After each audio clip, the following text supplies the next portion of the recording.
Welcome to our channel. In this tutorial, we'll be showing you how to change your YouTube channel description on Android devices. It's a quick and easy process that you can do in just a few simple steps. Step 1. Open YouTube on your Android device. The first step is to open the YouTube application on your Android device.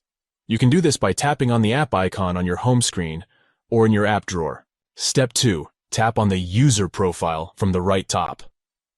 Once you've opened YouTube, look for the User Profile button on the right top corner of the screen. It's represented by a small circle with your profile picture or initials. Tap on it. Step 3. Tap on your channel. From the drop-down menu, select your channel. This will take you to your channel page. Step 4. Tap on the pencil edit icon. On your channel page, look for the pencil edit icon located just beside your channel description. Tap on it to edit your description. Step 5. Edit your channel description.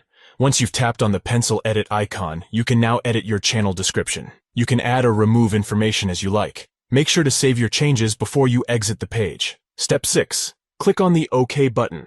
After editing your channel description, click on the OK button to save your changes. Your YouTube channel description is now changed. And that's it. You've successfully changed your YouTube channel description on Android. It's a simple process that can be done in just a few steps. We hope this tutorial has been helpful to you. If you have any questions or suggestions, please let us know in the comments section below. And if you found this video helpful, be sure to give it a thumbs up and subscribe to our channel for more tutorials and tech-related content. Thanks for watching.